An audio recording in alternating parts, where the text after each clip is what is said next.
Mantap. Oke, boleh. Oke, bismillahirrahmanirrahim. Assalamualaikum warahmatullahi wabarakatuh. Waalaikumsalam. Waalaikumsalam warahmatullahi wabarakatuh. Alhamdulillahirrabbilalamin. Rabbi shrah li sadri wa yassir li amri wahlul 'uqdatam min lisani yafqahu qawli. Alhamdulillahirrabbilalamin. Seneng banget. Terima kasih Ajeng dan teman-teman Share Happiness. Sekali lagi aku salam kenal. Seneng banget bisa ngobrol sore-sore hari ini. Tadi Ajeng ngomong ngopi ya, bener banget. Kita ngopi aja karena sebenarnya pas aja ngomongin tentang topiknya, tentang balancing life, kemudian juga manusia dan lingkungan, ini sebenarnya satu topik yang luas banget yang bisa kita gali. Jadi aku akan ngajak aku lebih lebih ke bukan jadi narasumber mungkin ya, lebih ingin memfasilitasi untuk kita sebenarnya mengeksplor banyak hal tentang topik ini gitu. Karena kalau misalnya kita bicara tentang topik ini, ya itu tadi bisa dilihat dari segi manapun dan aku yakin teman-teman juga pasti bisa menyampaikan perspektif yang luas. Harapannya kita bisa sama-sama aktif untuk sesi ini gitu. Jadi nanti mungkin aku akan ada beberapa sedikit pemantik, teman-teman silahkan nanti menggunakan fitur annotate-nya gitu ya di Zoom-nya untuk nanti coret-coret di layar yang nantinya akan aku bagikan. Oke, salam kenal sebelumnya teman-teman. Saya Lulu Nailufaz.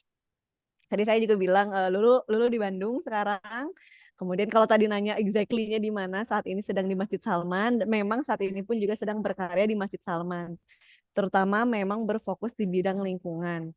Tahun lalu sebenarnya memang secara posisi lebih banyak megang bagaimana pengembangan model ramah lingkungan di masjid. Nah, tahun ini memang lebih pengembangan lagi di konteks kajian dan riset ilmiah di Masjid Salman. Jadi lebih luasnya lagi bagaimana mengaitkan isu-isu pemikiran, kemudian bagaimana menghadirkan kader-kader, enggak cuma kader-kader yang mau beraksi di lingkungan, tapi juga kader-kader pemikir supaya kuat landasan-landasan berpikirnya tentang aksi, tentang kehidupan, kayak gitu. Jadi mungkin nanti kita akan banyak menggali tentang itu. Jadi apa yang nantinya Lulu akan sampaikan itu sebenarnya bukan karena Lulu bukan dosen gitu ya, ibarat kata apa ya, aku ini bukan dosen, kemudian juga kalau dibilang mentor juga aduh kayaknya juga gimana gitu. Tapi Lulu pribadi memang seorang yang seneng banget mendengar kajian-kajian dari tokoh-tokoh yang memang pemikir gitu. Jadi mungkin nanti akan banyak disampaikan itu adalah ini juga sekaligus juga menyampaikan apresiasi gitu ya untuk guru-guru juga yang udah menyampaikan, seperti misalnya yang pertama ada Ustadz Fahrudin Faiz, itu banyak banget ngasih insight dari segi-segi pemikir-pemikir dan bagaimana sebenarnya perspektif kita memandang hidup, memandang lingkungan gitu. Teman-teman juga bisa menggali dari sana. Kemudian juga yang kedua ini guru Lulu juga di kampus. Jadi Lulu dulu waktu S1-nya itu mengambil teknik lingkungan di ITB. Dan salah satu dosen yang juga sangat dihormati baru banget meninggal, jadi mohon bareng-bareng juga nitip doa gitu ya, semoga memang amal beliau juga diterima di sisi Allah, kemudian juga banyak amal jariah yang bisa menjadi penerang di kuburnya. Beliau ini adalah Prof. Enri Damanhuri, salah satu profesor, satu-satunya profesor pengelolaan sampah di Indonesia. Jadi itu juga banyak banget memberikan inspirasi terkait dengan aksi-aksi. Jadi ternyata ketika kita memulai aksi, terutama di lingkungan, banyak banget ngasih perspektif yang lebih luas tentang hidup, tentang sosial gitu. Itu nanti akan coba kita singgung. Kemudian juga yang lainnya banyak banget juga yang mungkin tidak bisa disebutkan satu persatu yang nanti akan disampaikan. Salah satu juga almarhum, aku tiba-tiba jadi lupa. Ustadz Hari Santosa, almarhum Hari Santosa, beliau juga salah satu orang yang menjadi sosok yang menjadi dasar-dasar berpikir Lulu gitu ya di beberapa hal yang nantinya akan disampaikan. Beberapa framework yang nanti akan Lulu sampaikan juga sebenarnya itu dari beliau. Jadi harapannya juga nanti teman-teman kita gali bareng aja, kita gali bareng, kita diskusi bareng tentang topik-topik ini. Kayak gitu. Nah, perkenalan singkatnya adalah Lulu Teknik Lingkungan ITB. Kemudian saat ini juga masih belajar lagi, tapi bukan di lingkungan, jadi ngambil di psikologi sosial karena emang mempelajari lebih dalam lagi terkait dengan bagaimana perilaku manusia, bagaimana hubungan antara manusia dan lingkungan dari sisi psikologis, terutama juga dari sisi-sisi hal-hal yang filosofis gitu. Nah itu banyak banget dipelajari di psikologi sosial, utamanya di psikologi lingkungan. Itu sih mungkin Ajeng sekilas tentang aku ya. Mantap. Begitu dalam ya penyampaiannya untuk ini perkenalan. Kalau gitu aku pengen nanya deh Teh, kenapa Teteh memilih untuk memperdalam lingkungan Teh? Mhm. Oh, oke. Oh ya teman-teman, kalau aku juga sekaligus juga mau ngajak barangkali di antara teman-teman memang bisa menyalakan kamera juga boleh gitu ya. Jadi suatu waktu semisal nanti ketemu either di Masjid Salaman atau pas Lulu juga lagi berkunjung ke mana teman-teman, jadi kayaknya pernah ketemu di mana ya gitu. Pernah Nanti ketemu di digali, oh ternyata di Zoom-nya Share Happiness gitu. Jadi nanti kalau ketemu juga enaknya ada Kang Taufik gitu ya, hatur nuhun nih Kang Taufik tadi udah nyalain kameranya juga. Salam kenal ya Kang Taufik dan juga teman-teman sekalian, ini juga ada beberapa yang juga Lulu udah kenal. Senang banget menyapa sahabat-sahabat, ada Kang Ikmal, Kang Indra, juga ada teman-teman yang lain. Karena kadang sama nama tuh ternyata beda orang gitu ya, jadi takutnya salahnya apa gitu, gitu ya. Jadi, kenapa itu pertanyaan Anjang tuh kenapa milih lingkungan, sebenarnya, ini juga adalah salah satu perjalanan panjang, tapi yang ingin Lulu sampaikan pertama adalah dalam konteks balancing life gitu ya, adalah, bagaimana akhirnya kita memandang keseimbangan itu dari perspektif apa, itu dulu yang pertama. Dan ini juga akhirnya menjadi satu perjalanan panjang ketika kenapa milih lingkungan, itu memang karena ternyata Allah yang menunjukkan itu gitu. Jadi, poin penting yang juga ingin Lulu sampaikan adalah mungkin di antara teman-teman ada yang juga masih mencari tahu apa sih yang sedang Allah sampaikan lewat apa namanya, oh iya Lulu juga mohon izin, mungkin akan lebih banyak menggunakan istilah-istilah yang memang Islam gitu ya. Jadi sekiranya nanti di antara teman-teman ada yang kebingungan boleh langsung ditanya gitu ya di kolom chat sekiranya ada bahasa atau istilah-istilah yang mungkin sulit untuk dipahami entah secara bahasa atau secara istilah. Nah jadi, kalau memang ternyata yang tadi ya balik lagi ke lingkungan, jadi kalau misalnya ditanya, dulu apakah mau banget ngambil teknik lingkungan?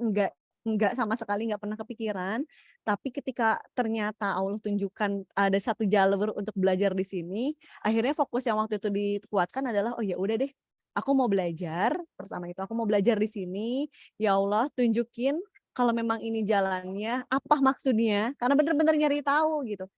Nyari tahu ada hikmah gitu ternyata apa yang kita perjuangkan ternyata bukan itu yang terjadi gitu ya. Jadi aku tuh dulu memperjuangkan mau belajar di mana, tapi yang ternyata Allah tunjukkan berkali-kali bukan itu. Jadi akhirnya ya udah deh, bismillah ya Allah kalau memang ternyata ini jalanmu tunjukin aja gitu apa maksudnya gitu. Jadi di tahun pertama kuliah, tahun kedua sampai tahun-tahun berikutnya pun akhirnya, di Allah mungkin pelan pelan pelan pelan pelan. Dan satu doa juga yang apa, yang nggak pernah juga harusnya mungkin rasanya kita lupa gitu ya. Ya Allah lembutkanlah hati kita, hati kami gitu ya untuk bisa memahami apa sih maksud sinyalmu untuk semua yang terjadi di kehidupan ini. Itu tuh, apa namanya, kadang kita tuh juga kepedean juga gitu, ngerasa udah nyusun rencana sematang mungkin, bagian rencananya udah nggak terlaksana, kita juga jadinya menyalahkan diri sendiri atau malah menyalahkan Allah, "Kenapa sih ya Allah?" Gitu. Ini udah ikhtiar, kita menganggap bahwa menyusun rencana sebaik mungkin itu juga adalah bagian dari ikhtiar maksimal gitu. Padahal kan kita juga belum tahu apakah itu tuh kadar maksimal yang memang Allah tunjukkan untuk kita atau enggak. Jadinya waktu itu tuh juga kayak gitu, aku tuh ada di momen marah gitu, pernah tuh momennya tuh marah gitu, kayak udah ngerasa kayaknya dulu belajar udah bener-bener amat, orang tuh sama orang tua nurut, kayak merasa tuh udah baik-baik aja segala sesuatunya, tapi ketika ternyata yang terjadi tidak sesuai keinginan, itu down-nya tuh rasanya kok kayak kayak jadi nggak punya agama gitu rasanya, kayak sedih banget gitu, kayak nggak tahu mau jadi apa, perasaan tuh kayak gitu. Tapi ternyata ketika ada satu momen ngerasa, "Oh ya Allah, kayaknya aku juga terlalu sombong ngerasa udah sangat rajin belajar, ngerasa sombong udah sangat paham kehidupan, lantas baru digubris sedikit aja sama Allah tuh kita langsungnya lupa." Nah, akhirnya waktu itu salah satu doa yang juga mungkin apa sih, insya Allah masih terus digaungkan sampai sekarang gitu adalah ya gitu, "Ya Allah lembutkanlah hatiku," gitu ya, "agar bisa memahami dengan sematang mungkin, dengan sebenar mungkin apa sebenarnya maksud yang sedang Allah sampaikan." Kayak gitu. Nah, ini sebenarnya kalau misalnya, nyambung gitu ke arah keseimbangan gitu, mungkin aku juga jadinya mau ngajak teman-teman, ini aku mau nge-share screen, jadi kalau kita tadi kalau misalnya kita buka satu topik ya kan kita tuh kalau lihat di topik kemarin ada balancing life, manusia dan lingkungan gitu kan ya, bener-bener. ada kata-kata itu. Nah, Lulu sebenarnya pengen ngajak teman-teman yuk kita bedah bareng-bareng sebelum nanti mungkin akan agak agak nanti agak rumit tuh mungkin agak di akhir-akhir agak rumit karena nanti Lulu akan nunjukin beberapa framework dari guru-guru yang memang itu jadi framework Lulu saat ini. Nah, harapannya teman-teman sebelum Lulu tunjukkan itu, kita punya satu gagasan yang sama terkait dengan kata-kata yang keluar dari, poster yang dibikin oleh teman-teman Share Happiness. Poster yang berat sih menurutku itu ya. Balancing life, manusia, dan lingkungan. Aku tuh langsung Iya, bilang emang tadi, "Jung ini berat banget, Masya Allah." Tapi mari kita coba. terlalu menggigit ya Teh ya Eee, temanya ya. Terlalu menggigit. Tapi yang jelas kalau ngomongin keseimbangan, kalau kita bicara tentang seimbang, oh sebelum aku kasih jawaban aku share screen dulu, nanti kebuka semua lagi ya. Ntar aku share screen dulu deh. Langsung merudul ya, satu pertanyaan dipancing satu pertanyaan gitu. Aku kenapa memilih lingkungan teh? Langsung merudul. Oke lah. Udah muncul ya? Lagi loading teh. Oke, udah muncul. Semoga jaringan aku juga baik-baik aja, karena di sini lagi banyak banget orang agak rebutan jaringan ya. Aman-aman. Oke, jadi yang pertama kata yang keluar dari apa namanya dari poster itu kan sebenarnya ini ya tentang keseimbangan. Nah, silakan teman-teman itu tadi aku udah ngaktifin juga untuk form annotate. Silakan teman-teman gunakan coret-coret di layar. Apa yang teman-teman bayangkan ketika misalnya kita ngomongin kata keseimbangan. Seimbang itu apa sih? Udah bisa annotate belum? Ajeng udah bisa annotate belum? Atau teman-teman yang udah bisa annotate belum? Sebentar aku coba dulu ya teh. Annotate. Annotate bisa pakai teks. Kita 1 menit aja ngebahas tentang seimbang. Seimbang tuh apa sih misalnya teman-teman bayangkan? Apakah misalnya contoh, adil misalnya gitu. Silahkan bisa dimanfaatkan fitur annotate coret-coret. Mau pakai HP coret-coret gitu juga boleh ya, pakai tulisan tangan juga boleh, atau mau ketikan pakai teks juga boleh. Misalnya apa seimbang itu apakah adil? Misal seimbang itu adil, atau misalnya apa lagi? Mendengar kata seimbang itu apa sih yang kebayang? Misalnya kayak aku tuh pas pertama kali seimbang, sama sisi gitu. Ini ada nih sesuai porsi katanya. Seimbang itu sesuai porsi. Terus apalagi boleh silahkan coret-coret. Kita coret-coret, kita explore kata ini gitu ya, karena nah sambil teman-teman coret-coret, aku juga sambil coba singgung beberapa hal gitu ya. Jadi pas ini juga Lulu sampaikan gitu ya waktu kemarin ke Ajeng, seimbang Jeng, aku kan nanya gitu ya, Jeng kira-kira yang mau dibayangkan tuh seimbang dari sisi apa gitu kan. Pertanyaan kemarin tuh Lulu nanya gitu sama Ajeng. Dan kita akhirnya jadi diskusi by call tuh, kita diskusi panjang gitu tentang itu gitu ya. Padahal lihatnya cuma briefing singkat, jadinya malah udah buka sesi gitu ya di telepon kita ya. Oke. Nah, kalau misalnya kita bicara tentang keseimbangan, pada akhirnya Lulu ingin ajak teman-teman semua sekarang back dari dulu banget ketika kita dulu pertama kali dilahirkan gitu. Ini untuk membuka point of view what is balance gitu ya, kalau kita bilang apa sih seimbang? Kita kan kalau kita mau seimbang balancing life, adil gitu sama sisi, sesuai porsi gitu. Tadi juga Lulu coba pantik kata mau menggunakan perspektif siapa? Oke, sekarang kita lihat dari point of view kehidupan. Ketika misalnya kita sekarang hidup, kemudian kita lahir itu menjadi apa? Manusia. Ke manusia kan. Nah, ada kalau kita ambil sisi kita bilang peran, kita ngomongin seorang peran. Peran pertama apa?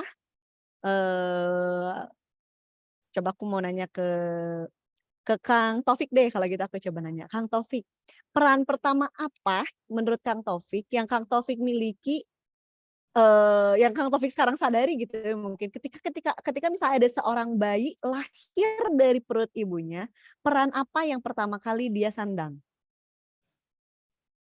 Peran bayi atau peran orang tuanya? Peran si bayinya. Kita ngomongin soal Peran manusianya ya. Peran si bayinya nih, peran apa sih yang dia miliki pertama kali ketika lahir gitu kira-kira?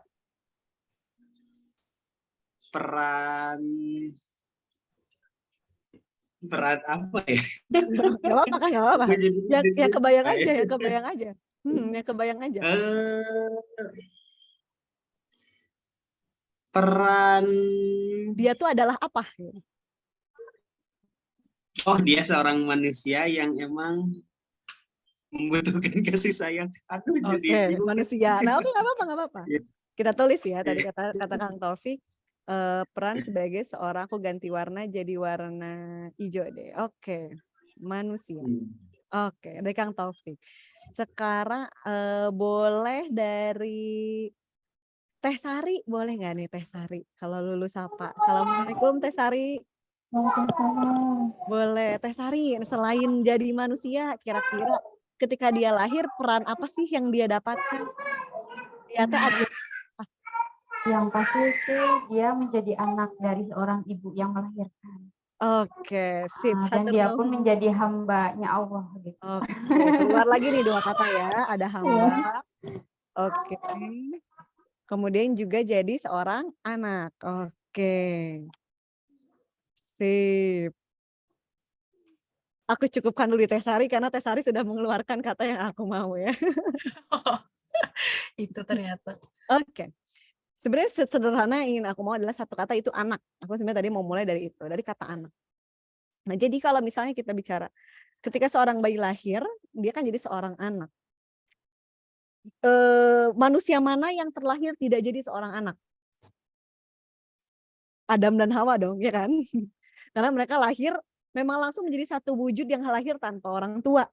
Dia sosok yang tidak lahir sebagai seorang anak, memang sebagai wujud, sebagai dirinya sendiri, sebagai seorang manusia. 3 kata ini udah nge-wrap up banyak hal. Kita tuh lahir sebagai seorang manusia, sebagai seorang hamba, kemudian sebagai seorang anak. Nah, bicara soal sebagai seorang anak. Sebagai seorang anak, ketika misalnya dia lahir ternyata dia bukanlah anak yang pertama, dia adalah anak yang kedua, berarti sebenarnya secara ganda dia itu udah terlahir sebagai seorang adik juga. Betul ya? Jadi ketika misalnya dia udah punya kakak, mau tidak mau, suka atau tidak suka, percaya atau nggak percaya sih sebenarnya kalau jadi bayi, belum juga mikir gitu, baru juga lahir gitu ya, mana tahu dia adalah anak. Tapi dia adalah seorang adik. Jadi kalau kita bilang, jadi ada opsi kemungkinan.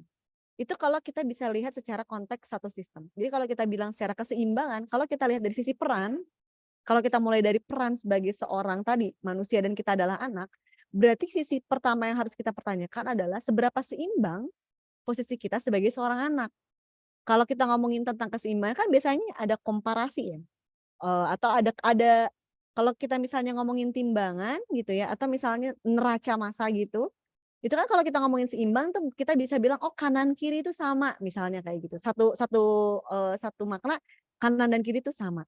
Tadi misalnya kita bilang ada sama sisi, misal sama sisi gitu berarti itu adalah seimbang. Dari konteks kimia pun juga kadang kalau kita lihat reaksi kimia seimbang, itu kan juga ada di konteks yang sama. Nah, kemudian kalau kita bisa bilang anak, nah dan adik gitu. Untuk 2 peran itu aja kadang kita bisa bertanya, seberapa seimbang peran kita sebagai seorang anak dan peran kita sebagai seorang adik. Seberapa seimbang kita membagi waktu antara kita sebagai seorang adik terhadap kakak dengan kita sebagai seorang anak kepada orang tua. Itu juga kan menjadi satu buah pertanyaan. Lebih luas lagi kalau misalnya kita luaskan lagi sistem ekologikalnya kita akan melihat diri kita sebagai sistem yang lebih luas. Tadi sebagai seorang anak, sebagai seorang adik, ketika ternyata ibu kita melahirkan lagi seorang anak, berarti kita akan bertambah lagi peran menjadi seorang kakak. Ini terjadi untuk mereka yang jadi anak kedua gitu ya. Dia ternyata nambah peran tiba-tiba, nggak cuma jadi adik nih, jadi kakak juga nih sekarang. Tapi ternyata nggak kayak gitu aja. Ternyata dalam satu sistem yang lebih luas lagi, kita itu adalah menjadi seorang cucu gitu kan. Disadari atau enggak, kita adalah seorang cucu yang punya nenek, bahkan cicit yang punya uyut. Ketika kita meluaskan lagi satu sistem ekologikal kita. Dan kalau kita luaskan lagi menjadi point of view yang lebih luas, kita adalah bagian dari kehidupan yang itu tuh entitas terkecil dari satu buah negara, yaitu apa? Kita tuh adalah keluarga. Jadi kalau kita bilang satu buah sistem keseimbangan, ini bisa dipandang dari sisi yang sangat luas. Jadi kalau sekarang seorang mahasiswa gitu, ketika kita udah menambah lagi peran-peran kehidupan kita, itu ketika kita bilang seorang mahasiswa mempertanyakan bagaimana sih cara menyeimbangkan akademik dengan organisasi misalnya kayak gitu. Berarti kan point of view dia menyempitkan kehidupan kepada 2 peran itu aja. Padahal sebenarnya keseimbangan itu tuh adalah framework yang begitu sangat luas kalau kita ngomongin soal kehidupan. Jadi sebenarnya yang pertama ingin Lulu coba pantik gitu ya, untuk nggak cuma untuk teman-teman tapi untuk Lulu juga adalah sebenarnya kita harus tahu posisi kita sekarang itu ada di mana sebelum kita ngomongin tentang bagaimana cara menyeimbangkan hidup gitu. Kenapa gitu? Karena kalau kita nggak bisa mendefinisikan posisi kita ada di mana, posisi itu kan berarti kita tuh melihat terhadap siapa kita hidup gitu ya, terhadap siapa kita hidup. Kita akan bingung nantinya juga mendefinisikan hidup seperti apa yang perlu kita perjuangkan. Kalau kita gagal mendefinisikan posisi kita ada di mana, peran kita itu apa. Makanya tadi Lulu coba pantik dari hal yang paling kecil. Kadang kita tuh lupa karena udah automatically kita tuh lahir sebagai seorang anak, kita lupa peran pertama kita adalah seorang anak. Bahkan karena kita udah tahu kita manusia, kita juga lupa bahwa peran kita adalah sebagai seorang manusia gitu. Ini kalau bicara soal seimbang. Yang menarik ini yang keluar ada 2 kata, sesuai porsi. Sesuai porsi.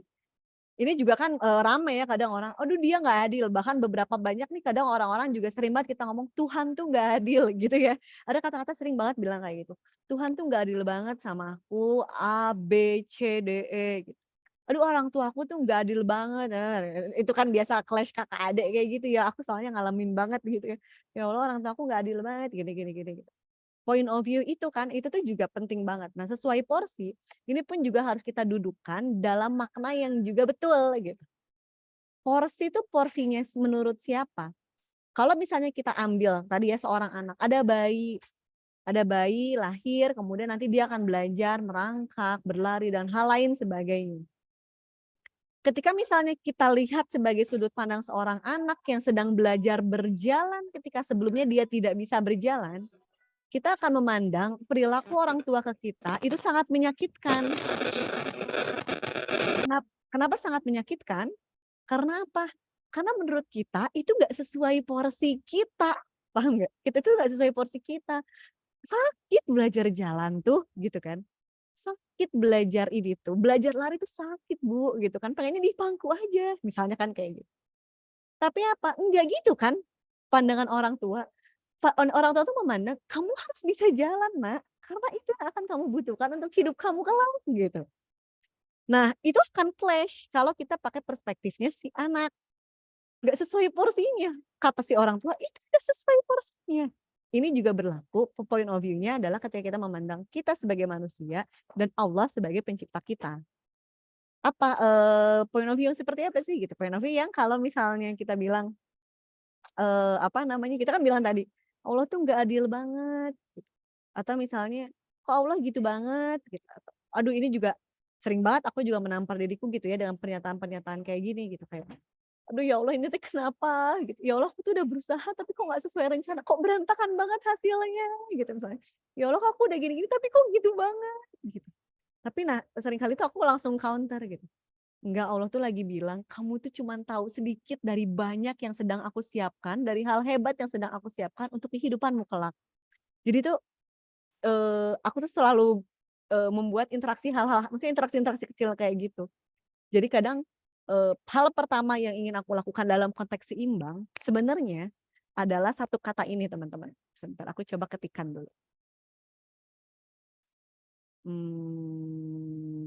Mana sih teks? Oke. Pengen pakai warna oranye. Ini dia. Nah, satu kata yaitu tenang. Apa namanya? Ini tuh kata yang sebenarnya menjadi satu kosakata yang aku yang lu pribadi seneng banget dengan si kosakata ini.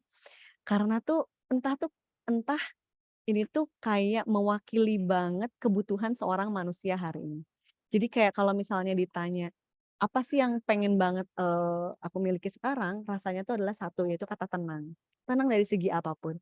Dan ngomong-ngomong teman-teman sekarang di dekatnya ada yang lagi bareng sama Al-Quran nggak? Maksudnya beberapa hal waktu ke depan mungkin aku juga akan minta teman-teman untuk juga sambil buka mushafnya gitu, sambil baca beberapa kata dan aku sekarang mau ngajak teman-teman juga untuk buka mushafnya. Bentar teh, ngambil dulu di rak. Bentar. Oh iya boleh. Sambil itu ya Nak. Untuk kata tenang dulu, untuk kata tenang, aku ingin teman-teman silahkan buka di Quran Surat Al-Fajr. Bisa dibuka, bisa sambil kita buka bareng juga. Ini masih muncul ya share screen-nya? Masih aman teh. Masih ya? Oke. Nah, aku ingin teman-teman sekarang buka di Quran Surat Al-Fajr ayat 27.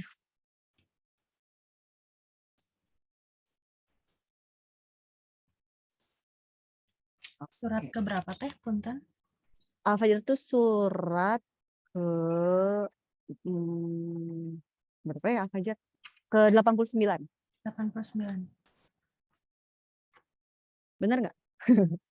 Dan aku ngecek juga, bener nggak? 89.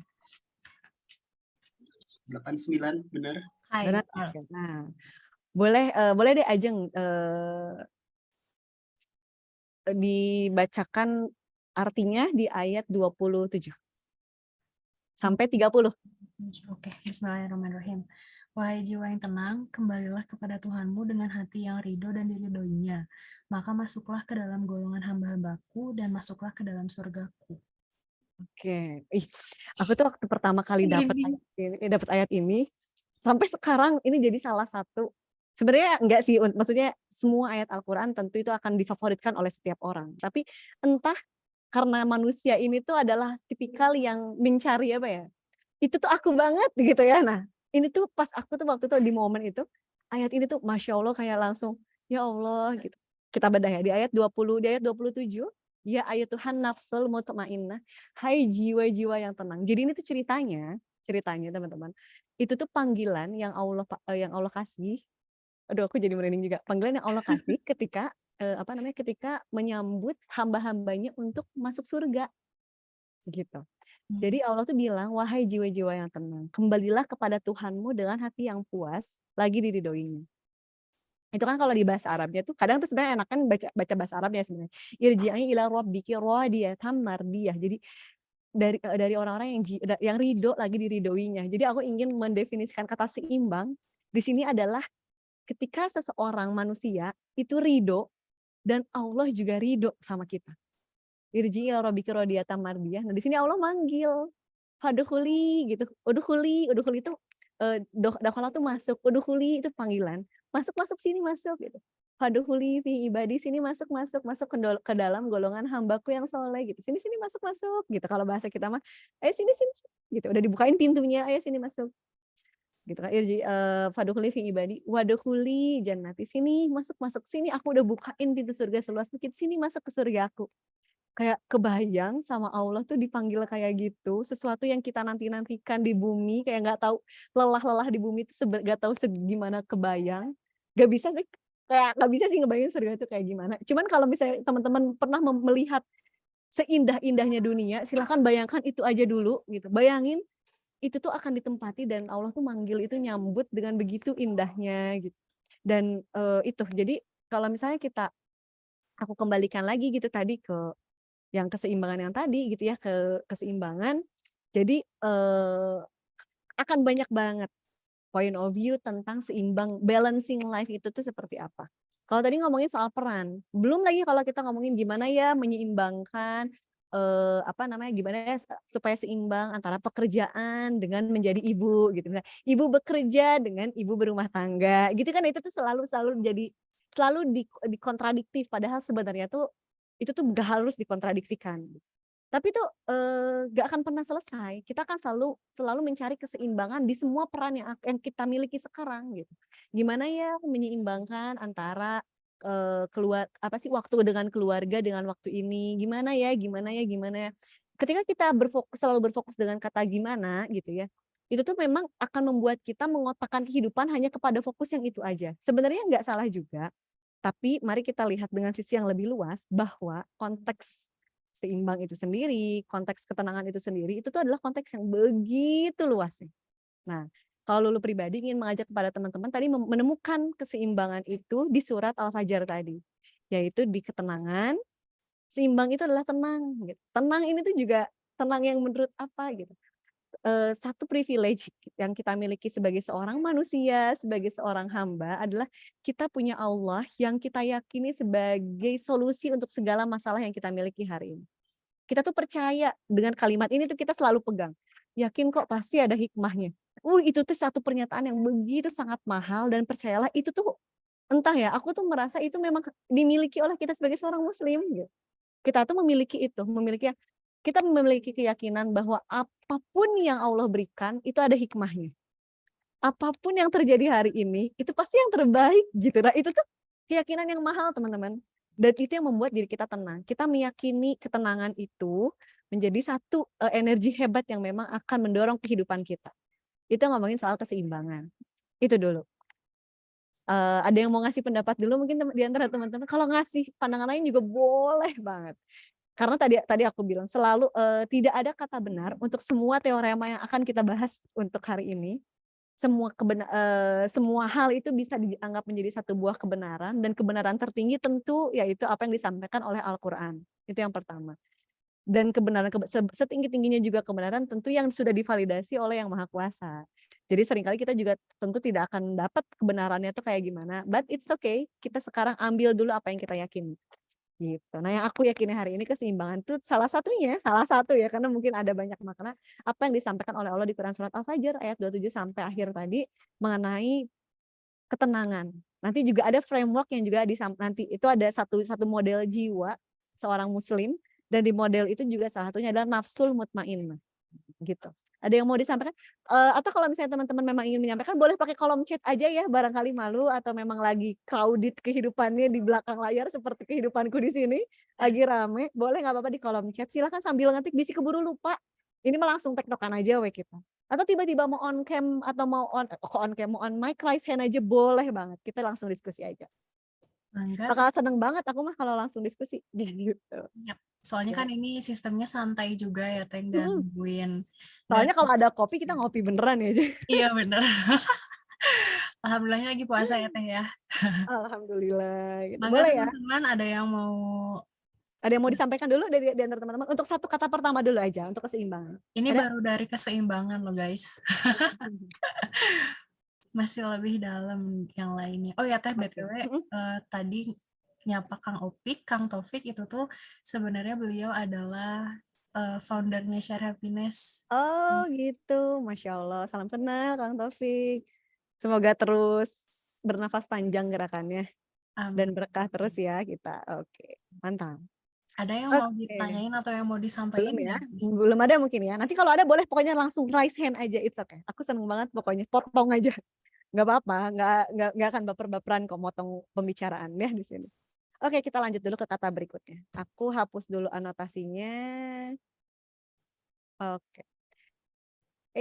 Kata berikutnya adalah hidup. Oke. Tadi kan kita udah ngomongin balancing. Ini aku beneran bedah kata aja sih dari yang dipost. Balancing life, but sebelum balancing life kita harus dudukkan dulu. Hidup itu sebenarnya apa? Nah, boleh dong kita pakai anotasi lagi. Silahkan coret-coret lagi. Apa itu hidup? Hidup tuh apa sih? Boleh. Kita coret-coret. Aku juga boleh kasih. Nih, kalau aku kebayang nafas. Nih, hidup tuh adalah nafas. Terus apa lagi ya? Boleh teman-teman silakan coret-coret. Apa sih sebenarnya hidup itu? Bergerak. Asik, udah ada kata yang keluar. Bergerak, hidup itu adalah bergerak. Oke. Oh, ternyata ada yang ngirim chat juga. Oh, Teh Firna katanya bernafas juga. Masya Allah sama nih Teh kita. Bernafas. Betul. Kemudian ada lagi. Hidup itu, aku juga sambil mikir lagi sih sebenarnya. Is there any word gitu yang bisa kita describe untuk menjelaskan hidup? Apalagi ya hidup. Hidup itu, kita pokoknya 1 menit aja bedah kata-kata. Hidup itu apa sih? Gitu. Oh ada kolom chat lagi. Berkasih sayang, Masya Allah. Ini udah keluar ya. Hidup adalah nafas, bergerak, hidup berkasih sayang. Ada lagi? Ada lagi yang ingin menyampaikan kata hidup? Oh, hidup adalah nih, Teh, merasa katanya. Oke, ada lagi? Hidup tidak mati katanya Teh. Oh, hidup tidak mati. Tidak mati. Oke, ada lagi? Ada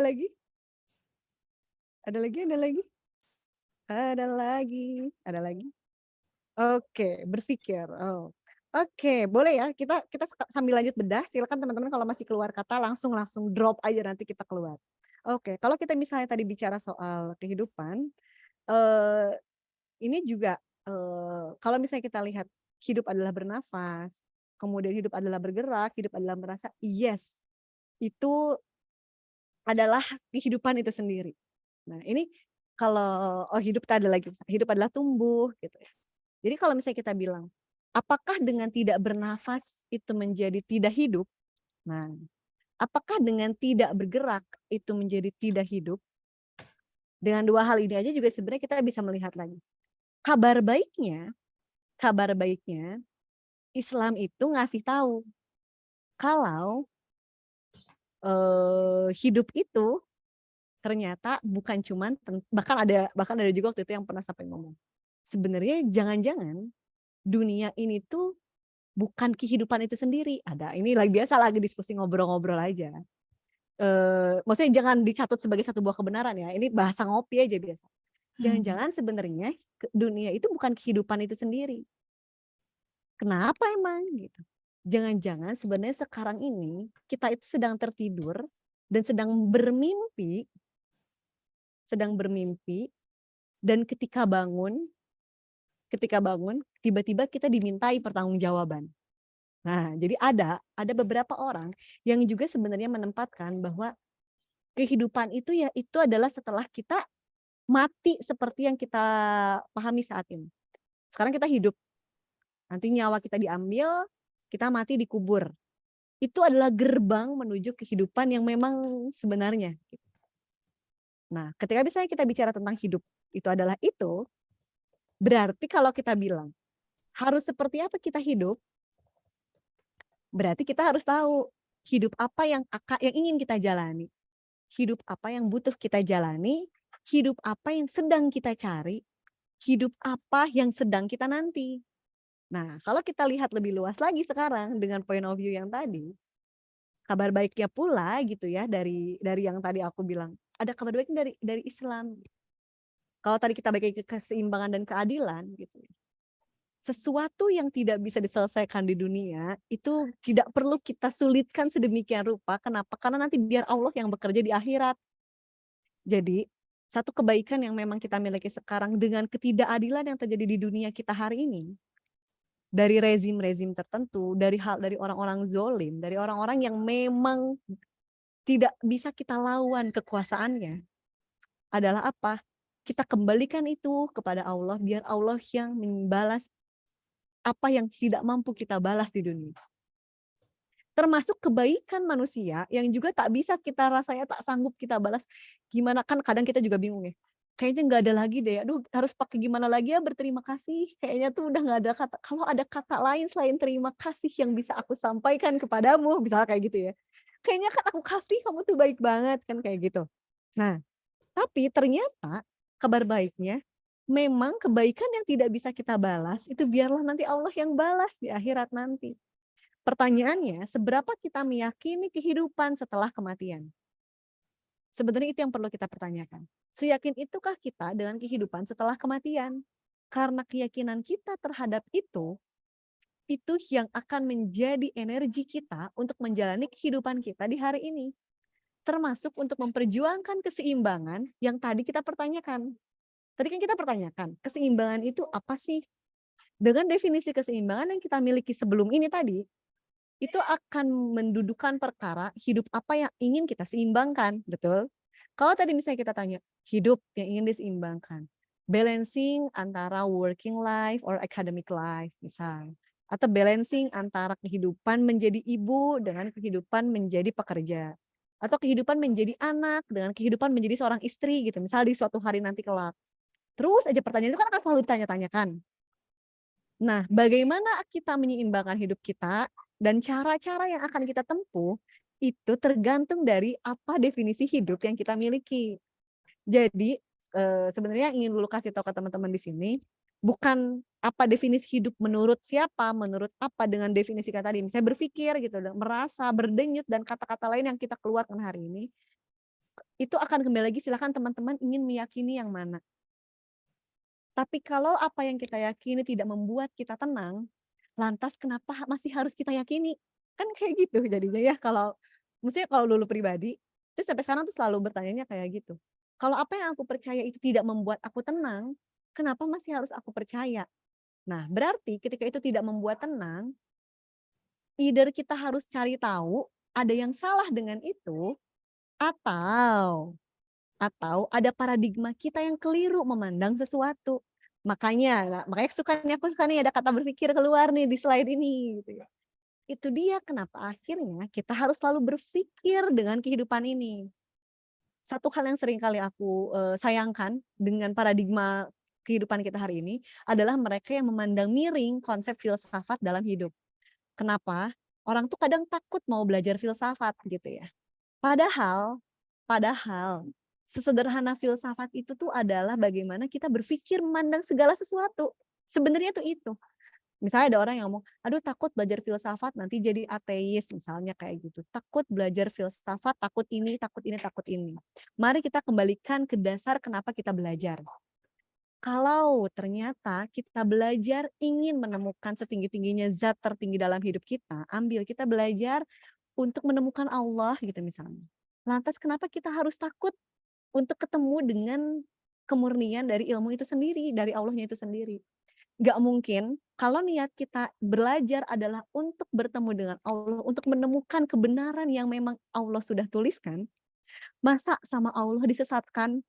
Kan bahasanya kayak gitu. Jadi untuk ketakutan-ketakutan kita akan yang tadi misalnya, aduh takut banget kalau belajar itu nanti kemana, takut banget ini gitu. Aduh takut gitu. Takutlah kalau kita belajar dan menempuh ilmu itu memang sendirian. That's why ada yang namanya guru, ada yang namanya mentor. Carilah mentor terbaik dan mintalah pertolongan kepada Allah. Ya Allah, bantu kami untuk menemukan guru terbaik agar bisa dengan cepat melesat menemukanmu. Ya Allah, beri kami ruang yang begitu sangat luas dalam hati untuk bisa menanam sebanyak-banyaknya ilmu di dunia ini, sehingga aku bisa menemukan sesuci-sucinya segala ilmu yang ada di dunia ini yang sudah Engkau ciptakan. Kayak rasanya tuh jadinya aduh bener gak usah takut dengan apapun itu kalau memang kita memang bersandar kepada Allah gitu. Terus misalnya ada lagi nih kata setan berbisik. Aduh, tapi kayaknya sholat aku aja masih bolong-bolong. Aduh, kayaknya juga ibadah aku masih belum sebegitunya. Kayaknya aku masih belum sesoleh itu nih untuk bisa ini itu dan segala bisikan setan yang mungkin masuk. Terimalah itu sebagai satu buah ruang untuk kita mau maju dulu gitu. Kayak kalau kita udah sadar dengan kelemahan diri, harusnya nih, kalau ibarat kata mah gini, kalau ngerasa sholat wajibnya belum benar, berarti kita tambah dengan apa? Sholat sunnah kan? Bukan berarti meragukan sholat wajibnya jadi sholat terus berkali-kali. Justru itu dari setan. Ragu-ragu itu datangnya dari setan. Ada hadisnya, cuman Lulu lupa, nanti bisa dicari. Segala keraguan itu tuh datangnya dari setan. Segala ketenangan datangnya dari Allah gitu. Keraguan-ragu yang ada itu jangan ditanam dengan sesuatu yang itu justru menjauhkan kita dari Allah. Kan kayak gitu. Ragu nih sholat tadi udah bener belum ya? Ya udah deh sholat lagi. Terus aja sholat lagi yang nggak beres-beres dong sholat maghribnya gitu misalnya. Kalau kita terus sholat maghrib. Makanya Allah tambahkan sholat sunnah. Ada nih sholat sunnah, silahkan lengkapilah sholat wajibmu dengan sholat sunnah. Kan gitu nanti ya. Ketika kita dihisab itu kan gitu. Allah juga lihat. Coba lihat sholat sunnahnya hambaku. Makanya betapa Allah itu menyediakan banyak banget pilihan opsi untuk kita beribadah. Itu kenapa? Ya karena itu. Dan satu kalimat terakhir yang juga perlu kita catat adalah kita itu ternyata masuk surga itu bahkan amal kita sejuta tahun sebagai seorang manusia itu bahkan tak akan pernah cukup untuk membuat kita masuk ke surganya Allah. Saking semahal itu masuk surga.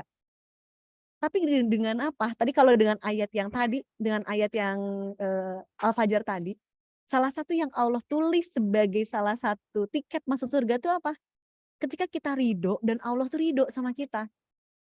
Nah, untuk menjemput keridhaan Allah itu dengan apa? Dengan ibadah gitu. Jadi bukan berarti kan oh ternyata masuk surga tuh nggak cukup ya dengan ibadah. Jadi ya udah kayak gitu. Berarti nggak ada gunanya dong ibadah kita. Nggak gitu. Nah itu tuh dari setan yang kayak gitu-gitu teh. Nggak gitu cara kerjanya gitu.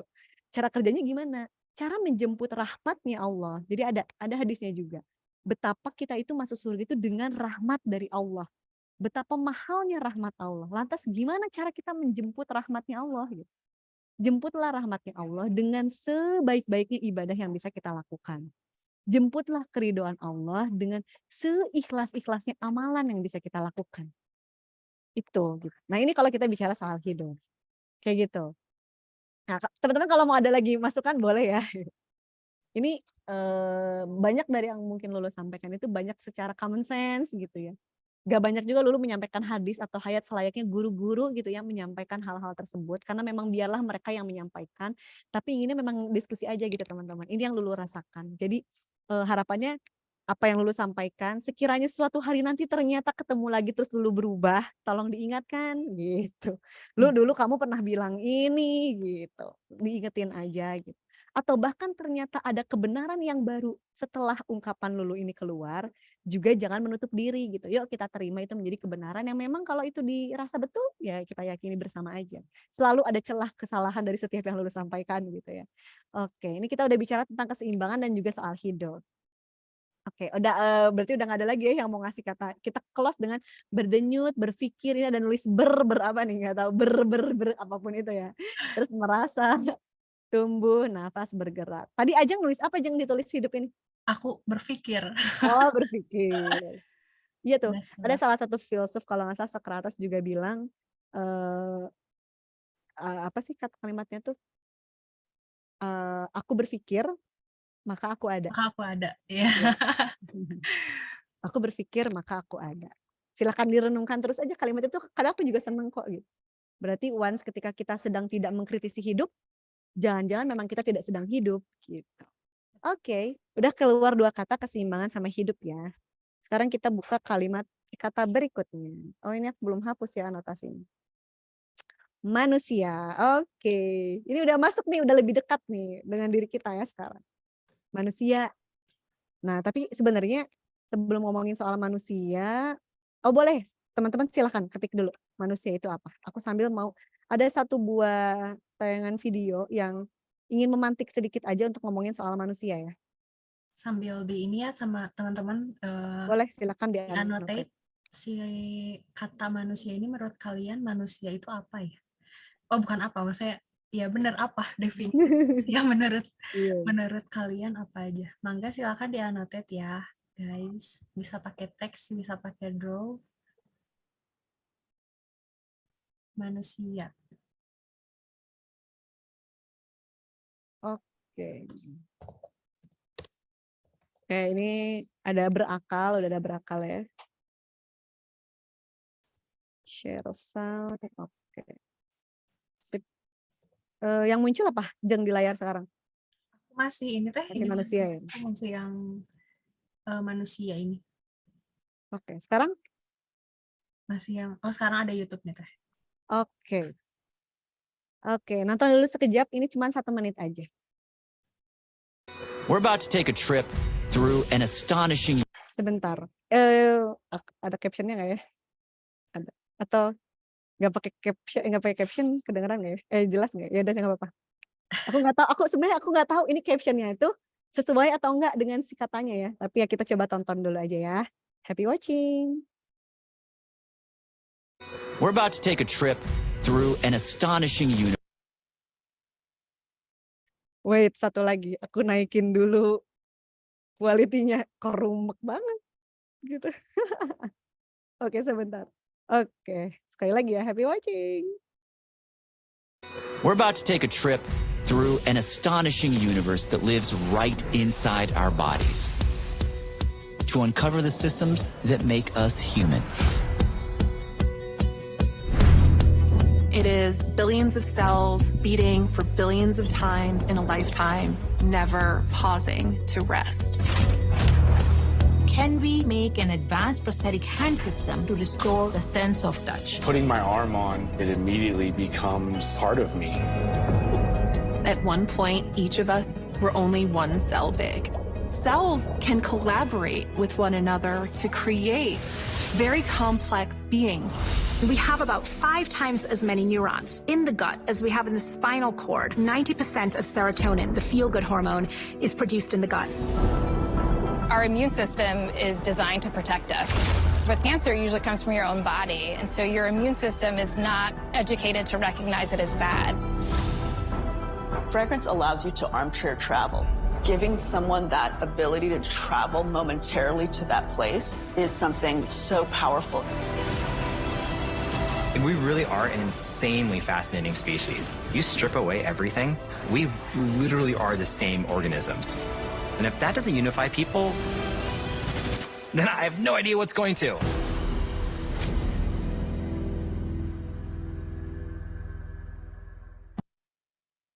Oke, itu tadi tentang ini. Ada yang mau kasih tanggapan dulu, boleh? Aku mau nanya ke siapa ya? Aku mau izin nyapa siapapun itu ya, walaupun nggak on cam. Tapi kalau memang belum bersedia untuk on mic, it's okay, nggak apa-apa. Aku mau coba Noel Teh Yunda. Teh Yunda ada nggak ya di situ? Teh Yunda Nurul Kolbiah. Oke, sepertinya nggak ada. Kalau gitu Kang Iqmal deh, boleh. Tentang human ya, tentang manusia. Gimana setelah nonton video yang tadi?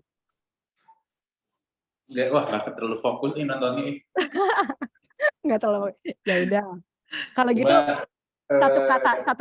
satu kata tentang manusia. Apa ya? Banyak sih sebenarnya yang bisa kepikiran. Satu kata aja. Yang bisa nyium tuh ya paling insan sih. Insan, oke. Ya. Ini juga menarik tuh ya kalau Yang ngomongin. bisa itu. Oke, insan. Oke, itu aja. Soalnya insan juga kalau dibedah jadi kata arti secara makna bahasa Arab harfiahnya tuh juga dalam lagi. Oke. Ini ada Teh Firna nih sebenarnya standby. Teh Firna tadi nonton videonya nggak? Aku nanya dulu gitu, bisa kayak Kang Iqmal tadi nggak nonton ternyata. Teh Firna nonton videonya nggak tadi?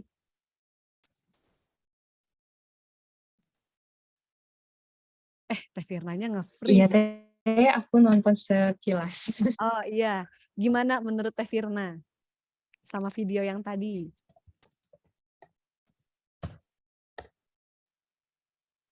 Kayaknya jaringannya lagi kurang bagus ya Teh Firna. Yang aku tangkap aja mungkin ya Teh yang terlintas sedikit. Bagi Iya, aku manusia itu beraneka ragam.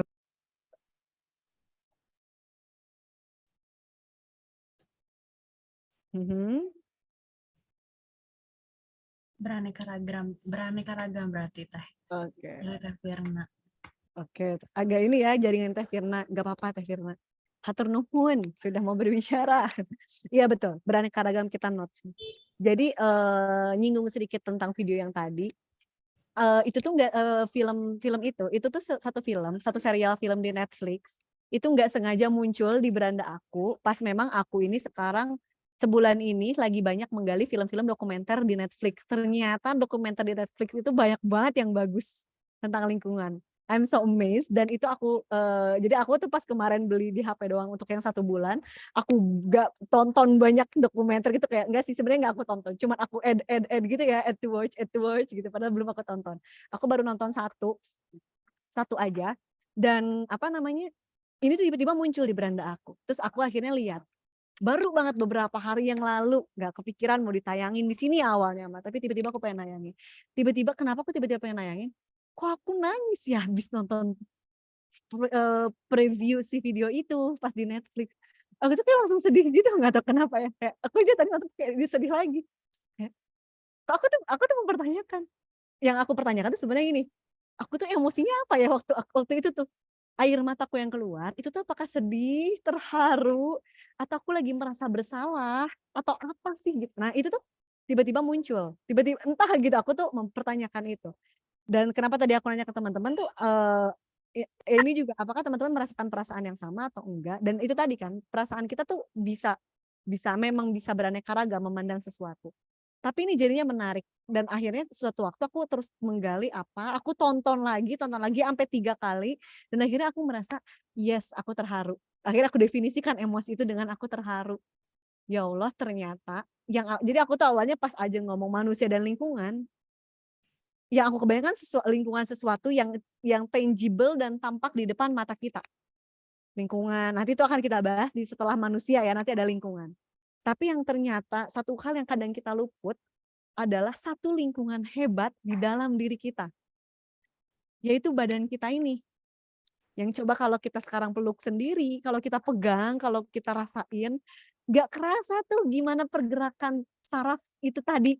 Riwehnya saraf kita, dalam tanda kutip mah, chaosnya saraf kita, betapa multitaskingnya badan kita menjalankan satu sistem kehidupan ini. Sistem pencernaan, jalan barengan sama sistem saraf, jalan barengan dengan sistem reproduksi, jalan terus juga barengan dengan sistem otak. Itu semua nggak kita suruh. Itu semua jalan sendiri secara seimbang, bahkan tanpa sangkut paut kita yang juga memilikinya kalau kita rasa. Kalau kita bilang, ya ini kita manusia nih, tadi kan kata pertama yang keluar. Apa sih peran kita? Oh, tadi kan Kang Taufik langsung keluar, manusia itu tuh udah lagi no debat.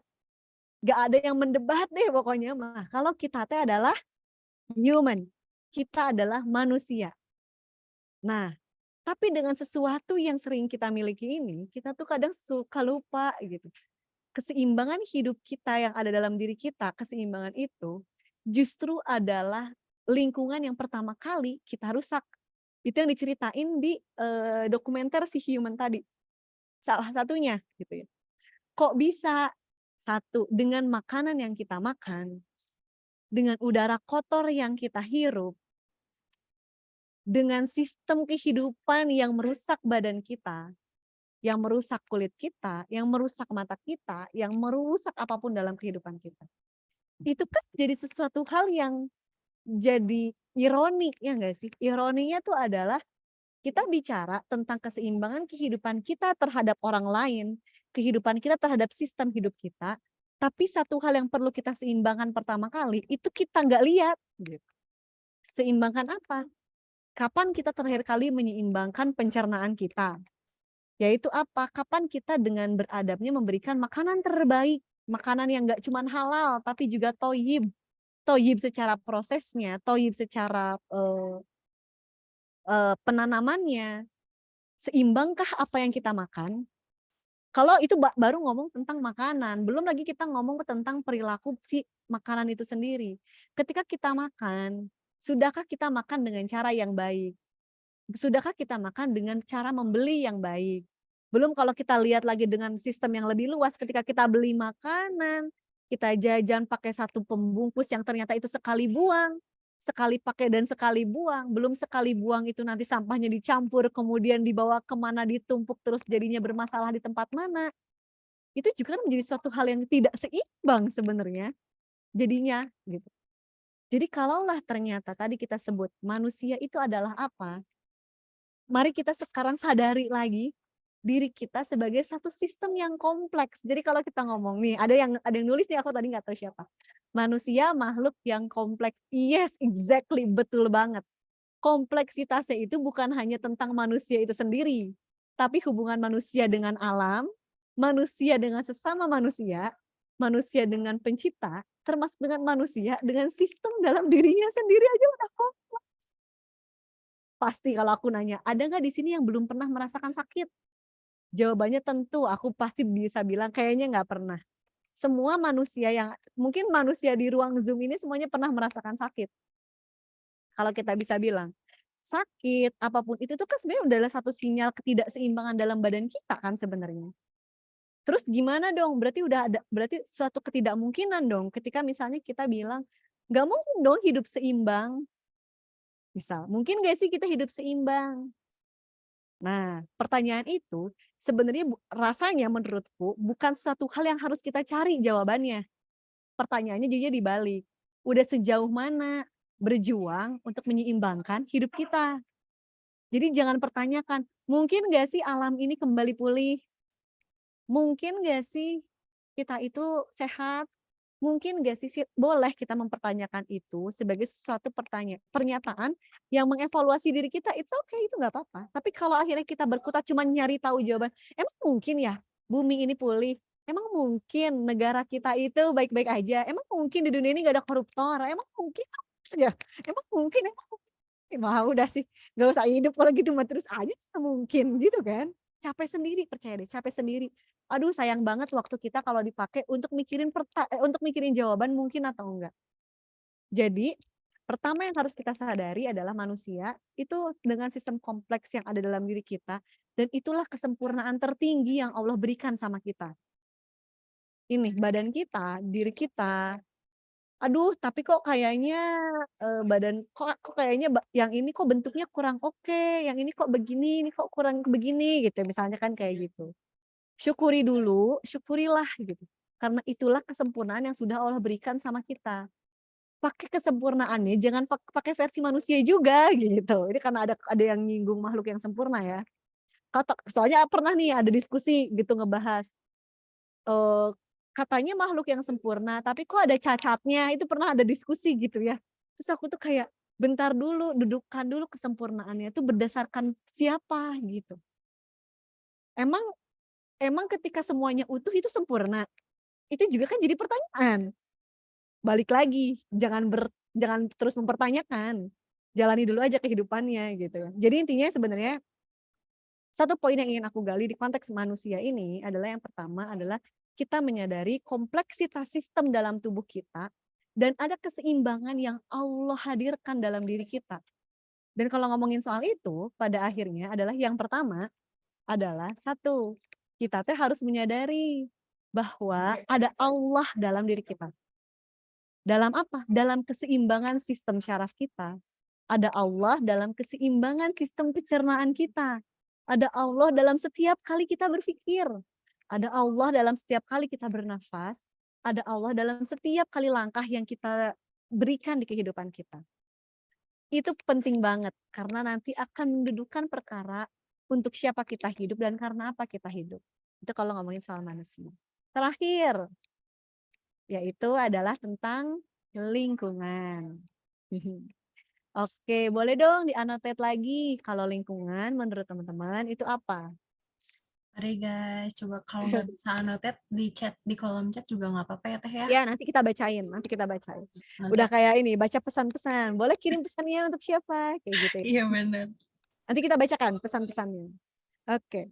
Kalau bicara soal lingkungan gitu, sebenarnya apa sih yang teman-teman terpikir gitu. Misalnya lingkungan itu apa? Lingkungan itu adalah ekosistem gitu ya misalnya. Kemudian apa lagi? Apapun yang ada di sekitar kita. Oke. Apapun yang ada di sekitar kita katanya lingkungan. Terus apalagi itu kalau lingkungan? Apalagi Jang kalau ngomongin soal lingkungan? Aku nulis nih Teh, segala sesuatu yang berhubungan, yang lagi. Yang ini ada dari Teh Ratna nih katanya. Dengan Lingkungan adalah ciptaan Allah yang bersifat intangible. Itu. Segala sesuatu yang berhubungan dengan manusia tuh katanya lingkungan. Ada lagi nggak teman-teman? Ngomong-ngomong sambil teman-teman ngetik, aku minta waktu 30 detik, aku mau nyalain dulu lampu sekejap karena aku agak terganggu dengan lighting ini kok agak gelap gitu ya sebentar ya. Enggak Teh.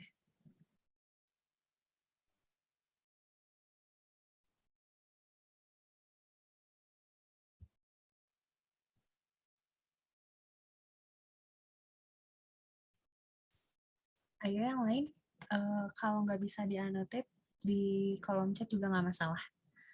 Oke, I'm back. Nggak nyampe 30 detik ternyata.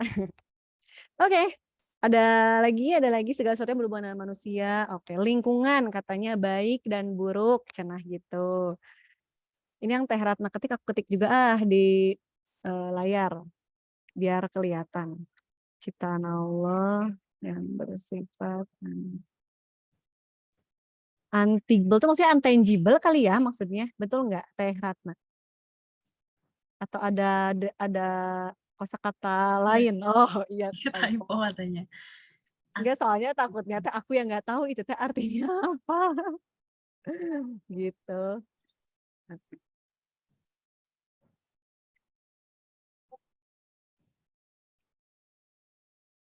Oke, mana sih layar ini ya? Kok aku belum selesai? Aku kok belum selesai ya ternyata ngetiknya. Sebentar, annotate, select. Oke, ada lagi yang mau mengetik? Oke, sekarang kita bedah ya. Ke tempat berpijak, alam, kemudian juga apapun yang ada di sekitar kita, ekosistem, segala sesuatu yang berhubungan dengan manusia, ciptaan Allah yang bersifat intangible. Oke, nah, thank you teman-teman semua sudah mau berdiskusi. Jadi kalau ngomongin soal lingkungan, satu lingkungan yang jelas harus kita sadari keberadaannya, yang jelas tadi lingkungan dunia yang ada dalam diri kita, yaitu adalah sistem kompleksitas diri kita sebagai seorang manusia. Karena tidak bisa dipungkiri bahwa lingkungan pertama yang kita miliki adalah badan kita ini. gitu kan. Badan kita ini adalah lingkungan pertama yang kita miliki sebagai seorang ciptaan Allah, sebagai makhluk sempurna, sebagai diri kita, sebagai tempat untuk apa ya, sebagai wujud pertama untuk kita menemukan Allahnya juga gitu loh. Jadi apa ya, menariknya menariknya kehidupan kita itu tuh ketika kita melihat diri kita, pernah ya ada hadis juga menyatakan semakin kita mengenal diri kita, itu kita akan menemukan sebenarnya tuh siapa Allah gitu. Bahkan kalau mau menemukan Allah tuh gimana? Kenali diri kita sebaik mungkin. Terus misalnya ditanya, kok kayaknya aku udah kenal sama diri aku, tapi kok kayaknya aku masih nggak kenal gitu sama Allah. Sejauh mana? Makanya tadi gitu kan. Sejauh kita mengenal diri kita dan sejauh kita mengenal pikiran kita, sejauh kita mengenal hati kita, sejauh itu kita mengenal jiwa kita, sejauh kita mengenal akal kita, sejauh kita mengenal segala sistem kompleks yang ada dalam diri kita, sejauh itu kita akan melihat betapa itu tidak mungkin diciptakan oleh manusia itu sendiri. Setidak mungkin itu manusia itu menciptakan manusia seperti manusianya lagi gitu. Kayak aku tuh kalau mikir itu, yes betul, pasti ada yang nyiptain. Siapapun penciptanya tuh itu pasti ada gitu. Dan sampai detik ini aku masih meyakini, alhamdulillah, qadarullah, dan mungkin itu juga yang teman-teman yakini juga gitu, adalah apa? Ketika ada satu kitab yang menyebutkan bahwa tidak ada keraguan di dalamnya, satu-satunya kitab yang menyebutkan bahwa kalau kita bisa bilang, buku mana sih di dunia ini yang nggak pernah bilang kritik dan saran silahkan sampaikan kepada penulis, gitu kan, selalu ada kata-kata kayak gitu. Cuman Al-Quran di ayat kedua lagi, setelah satu kata yang nggak ada orang satupun yang bisa mengartikan, alif lam mim, nggak ada.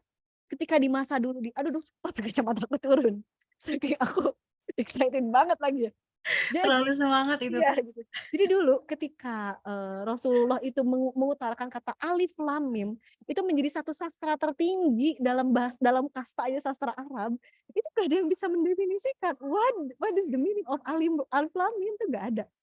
Kemudian tiba-tiba di ayat Al-Quran itu kan menjadi surah awal juga kan, surah kedua di Al-Baqarah, alif lam mim dzalikal kitabul la raiba fih, disebutkan bahwa tidak ada keraguan di dalamnya.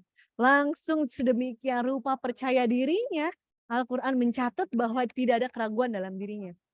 Dan berjuta-juta tahun dari terbitnya itu Al-Quran, terbit lagi kan, di bulan ini lagi ya, maksudnya Allah tuh turunkan bentar lagi loh, tadi malam ya 17 Ramadan gitu, nuzulul Quran gitu ya.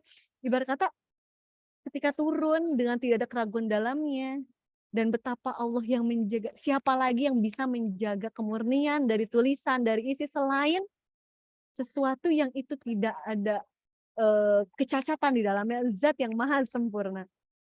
Allahu Akbar gitu ya, Allah itu tuh Allah banget yang ngejaga gitu. Dan itu Allah tuh ada di mana? Ada dalam diri kita, ada di manapun yang ada dalam hidup kita.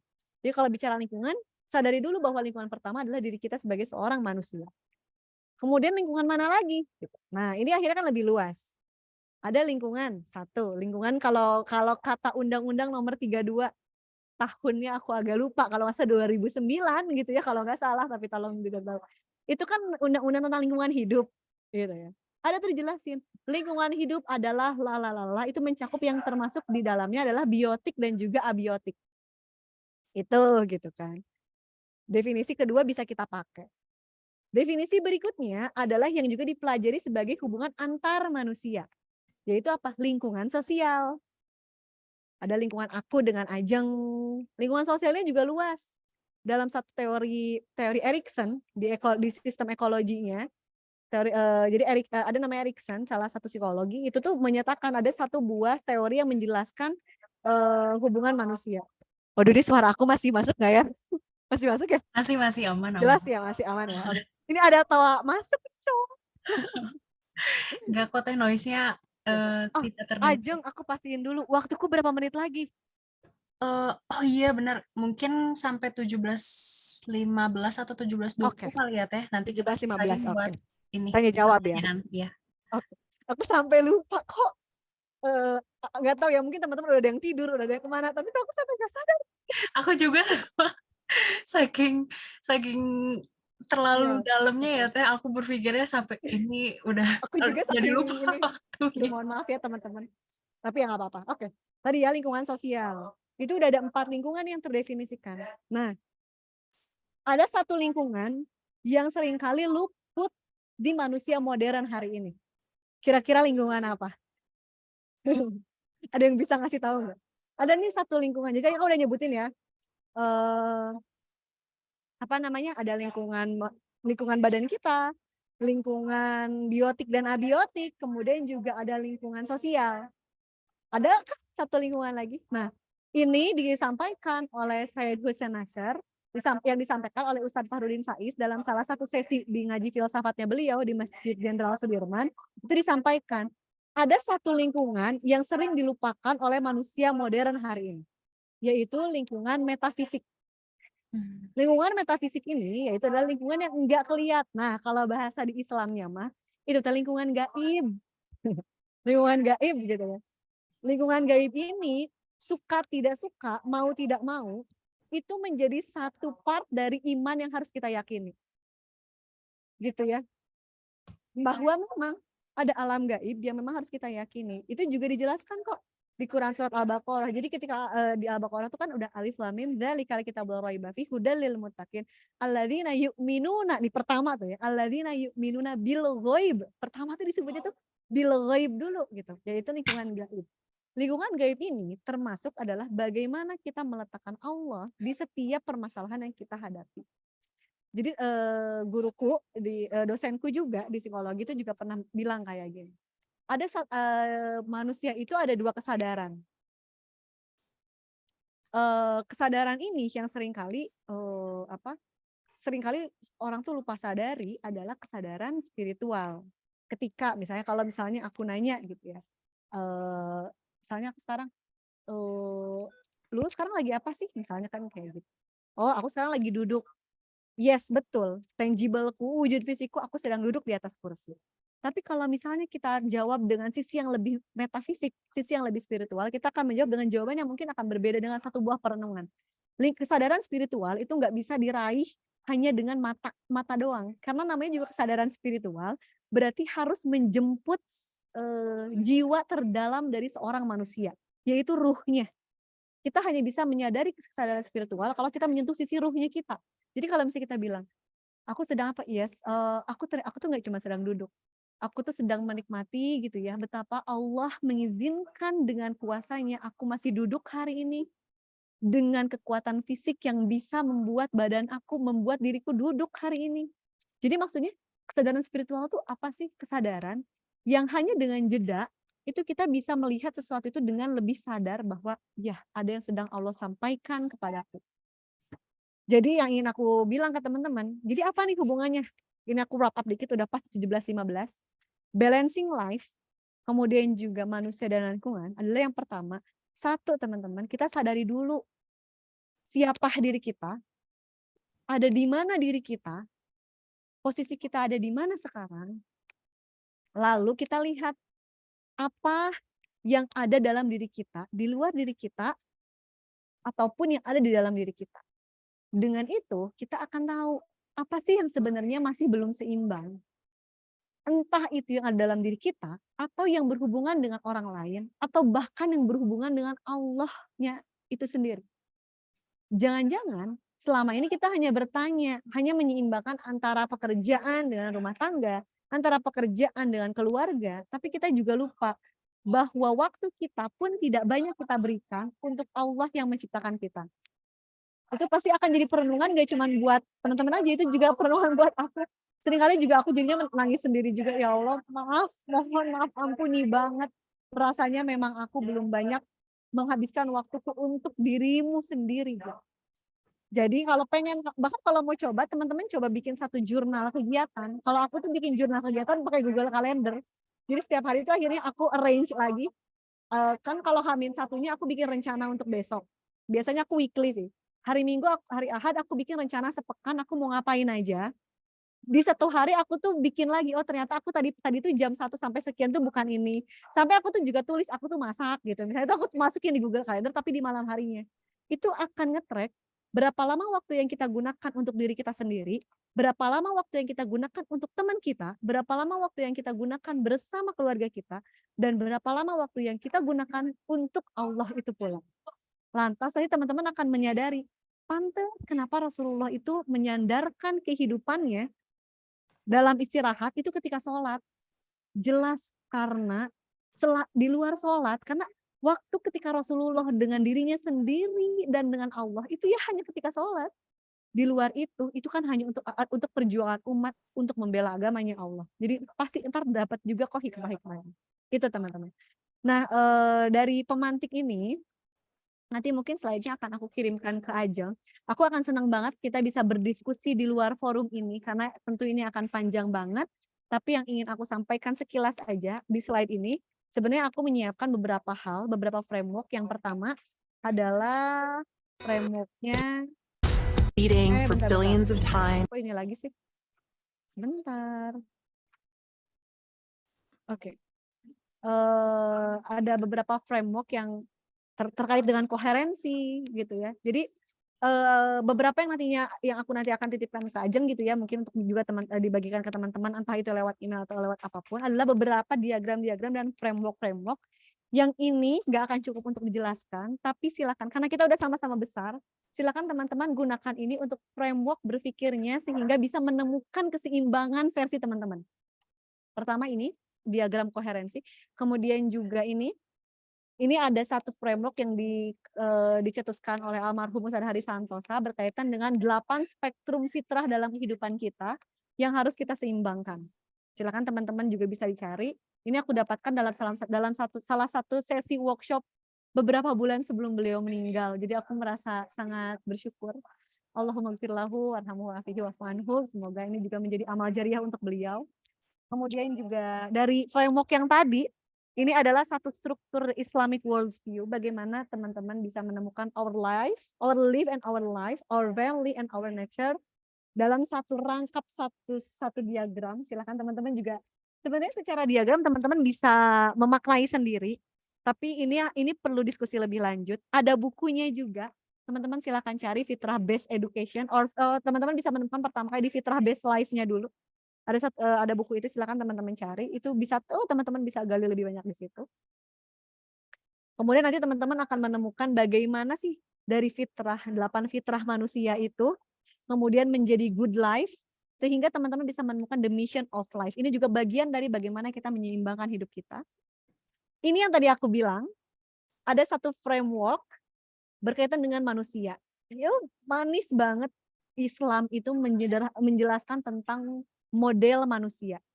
Jadi kalau di psikologi, aku pengen kasih tahu sedikit aja, karena aku sekarang lagi belajar psikologi. Ada satu kelemahan psikologi, ada beberapa hal juga yang tidak bisa dijelaskan oleh psikologi adalah tentang ruh, yang itu hanya dimiliki oleh Islam. Yang kalau di sini ada di bagian atas nih, di spirit.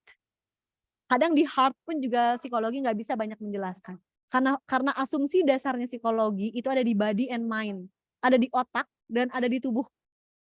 Dasar kajiannya psikologi itu banyak mendasarinya dari sistem badan kita dan sistem berpikir kita. Itu tidak masalah, tapi itu aja nggak cukup. Manusia itu butuh penjelasan dari ruh dan hatinya untuk menyempurnakan makna dari hidupnya. Kayak gitu.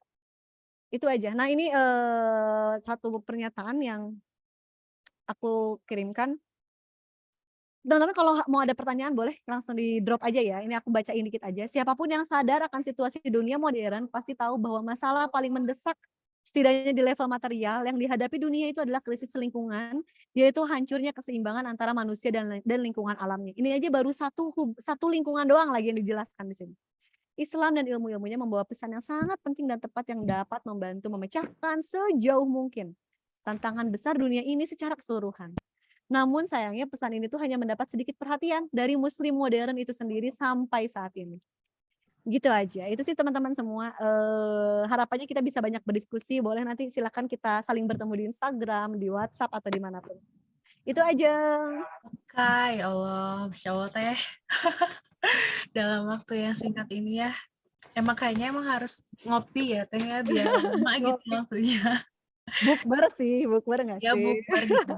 Boleh nih teman-teman, kalau ada yang mau ditanyain bisa langsung di drop aja di chat.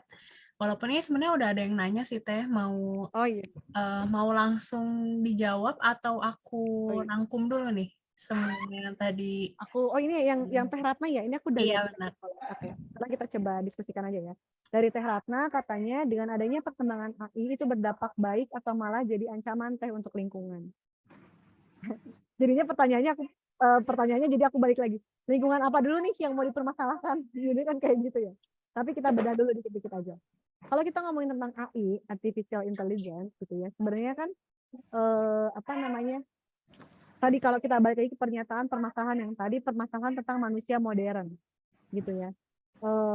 Slide-nya masih slide itu ya. Oke, slide the problem. Jadi masalah manusia modern ini adalah selain yang ini adalah kita itu memisahkan antara sains dengan agama. Itu juga menjadi satu masalah yang kompleks banget sebenarnya, dan ini tuh juga butuh solusi gitu. Karena nggak bisa gitu ya antara sains dengan agama itu dipisahkan. Karena memang semuanya saling melengkapi. Kenapa? Karena agama itu menjelaskan sains, sains juga menjelaskan agama, dan itu menjadi satu siklus yang tak pernah berhenti. Dua-duanya itu berputar terus.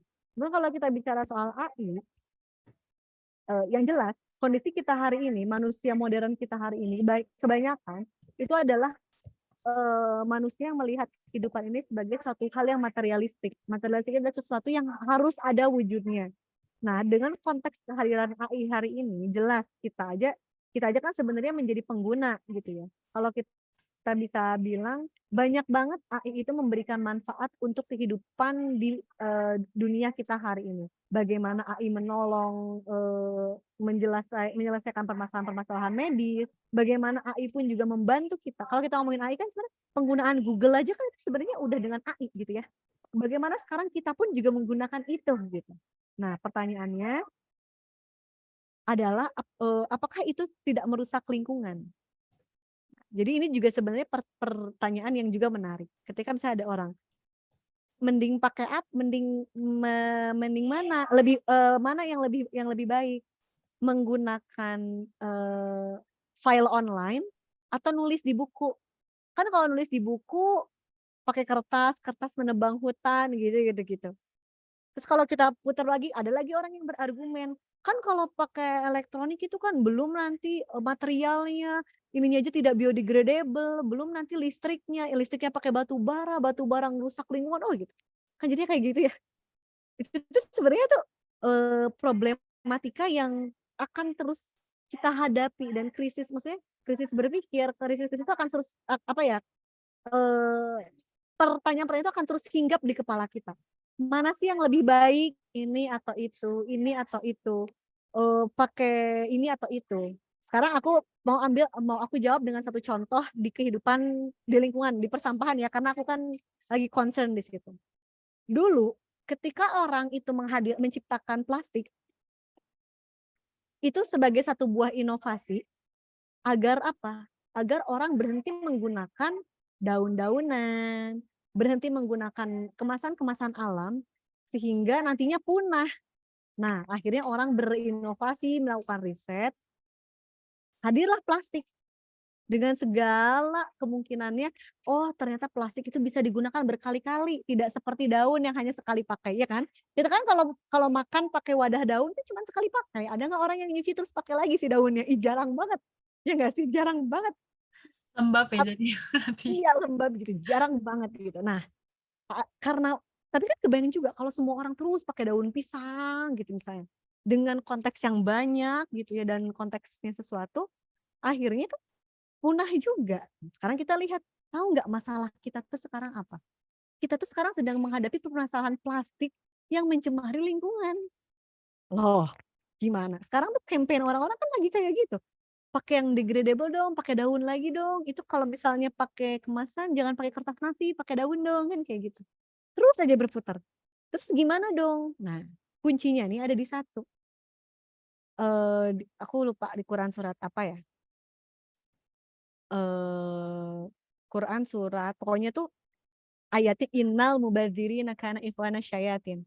Jadi sesungguhnya mubazir, tabdzir itu adalah temannya setan, termasuk dalam konteks berlebih-lebihan. Jadi kesimpulannya dari yang waktu aku pahami ketika kita lihat Loh jadi boleh pakai plastik nggak sih lu sekarang gitu kan, pertanyaannya kayak gitu kadang-kadang. Lu kita kan juga butuh plastik. Ya, sok kalau emang darurat butuh pakai plastik, ya jangan langsung dibuang plastiknya. Ya dipakai lagi tuh plastik. Lu tapi kan kalau misalnya plastik itu nanti kalau dipakai lagi gini. Ya kalau gitu bijak menggunakannya. Kayak gitu. Bijaknya kayak gimana? Ya pakai wadah yang kemasannya bisa dipakai berkali-kali. Misal. Nah gitu. Jadi sebenarnya kemarin banget aku baru dapat insight. Di Quran surah di Al-Fatihah ayat 5, kenapa harus kita ulang-ulang terus? Iyyaka na'budu wa iyyaka nasta'in. Karena di setiap perilaku manusia itu selalu ada celah kesalahan, maka yang harus kita lakukan pertama adalah satu, selalu berdoa sama Allah untuk agar tidak disesatkan dalam membuat keputusan, dan yang kedua adalah nasta'in. Kita harus selalu memohon pertolongan sama Allah untuk semua keputusan yang akhirnya kita pilih. Jadi pertama berdoa dulu sebelum kita memutuskan, ya Allah bantu aku agar apa yang aku pilih sekarang gitu ya, agar condongkanlah aku hanya kepada kebaikan, condongkanlah aku kepada kebaikan dan kebenaran. Ambil tuh keputusannya, lakukan. Bahkan sesederhana kita mau milih makanan juga loh. Kalau ternyata pahit-pahit kita harus beli makanan yang dengan kemasan, ya Allah bantu aku dengan cara aku bersikap ini agar tidak membawa aku kepada kesesatan, agar tidak menjadikan amalan ini merusak lingkungan, agar tidak menjadikan amalan ini kelak justru menjadi berbalik akan menyerangku di akhirat sana, karena justru memberatkan timbangan amal burukku. Kayak gitu. Karena sesederhana kita beli kemasan air mineral aja, itu bisa jadi Allah mintai pertanggungjawaban. Kenapa? Karena kalau air mineral itu ternyata berakhir sia-sia itu apa maksudnya? Tercampur di TPA, bertumpuk sia-sia, kemudian menghancurkan wilayah tertentu di TPA sana, di tempat pemrosesan akhir, kemudian nanti meledak seperti TPA Lewi Gajah karena sampah yang menumpuk, kemudian itu dimintai pertanggungjawaban oleh Allah, itu kan akan sangat membebani kita di kehidupan akhirat kelak. Ya Allah, dosa aja yang disadari udah banyak. Gimana nanti Allah mintai pertanggungjawaban kita dengan dosa yang bahkan kita sadar. Gitu. Itulah kenapa kita harus selalu bergantung sama Allah untuk hal-hal yang kita sadari ataupun tidak kita sadari. Itu sih. Jadi untuk pertanyaannya, apakah berdampak baik atau malah jadi ancaman? Selalu ada celah kebaikan, selalu ada celah ancaman, karena apapun yang kita lakukan hari ini sebagai seorang manusia itu memang tidak pernah luput dari kesalahan. Itu sih kalau dari aku. Jadi sebenarnya balik lagi sama gimana cara kita pemakaiannya aja kali ya Teh. Ya. Bijak atau enggak memakai adanya perkembangan AI itu kan sebenarnya AI untuk membantu kehidupan manusia juga kan ya sebenarnya. Jadi dipilih yang mana yang bisa membantu dan yang mana yang tidak gitu. Kalau misalkan saat ini cuma untuk ya udah cari-cari informasi, ya udah mungkin Google search engine juga udah cukup. Terus kalau misalkan mau cari yang lain, jadi segala sesuatu yang berhubungan sama manusia pada akhirnya kita sendiri yang memilih gitu, yang mana yang kita butuhkan, yang mana yang enggak, intinya kayak gitu ya Teh. Yes. Ada lagi nggak yang mau bertanya ini? Semoga Kang Opik, Kang Iqmal, Teh Firna, siapa lagi ya? Teh Yunda, Teh Nadifah, Kang Ariza, Teh Ella, semuanya sama aku panggil Kang Indra, Teh Bella. Ya. Ini teh udah sambil pada nyari tajil meren ya. Iya, ini memang udah waktunya berbuka sih, Jo. Iya. Iya. Sebenarnya harapannya sebenarnya dari apa yang tadi aku pantik, memang sejak awal juga aku memang tidak berencana untuk menyampaikan materi yang sedemikian rupa gitu ya. Jadi tapi harapannya apa yang tadi aku sampaikan itu bisa ada yang jadi manfaat untuk teman-teman, ada yang berkah, memang bisa memantik dan bisa membuat sesuatu ke depannya lebih baik untuk kehidupannya teman-teman, lebih seimbang segala sesuatunya gitu ya. Jadi terakhir mungkin yang ingin aku sampaikan juga sekalian menutup gitu ya, mungkin Jang. Jadi silakan teman-teman kalau memang ingin berdiskusi, semua akun aku @lulunailufas, tapi aku sebenarnya nggak banyak main di Twitter, Facebook udah enggak gitu ya. Tapi masih aktif sih akun-akunnya. Aku akan lebih aktif di Instagram sebenarnya. Jadi silakan kalau teman-teman emang mau ada diskusi, boleh banget, aku terbuka banget. Terakhir yang ingin aku sampaikan, ini satu statement yang sampai hari ini aku pegang. Jadi kita sekarang ada di tahap pemuda. Jadi di Al-Quran itu ada tiga fase lalui, dan fase pemuda itu adalah fase terkuat di antara dua kelemahan. Sebentar, mungkin aku minta waktu 1 menit buka ayat nih.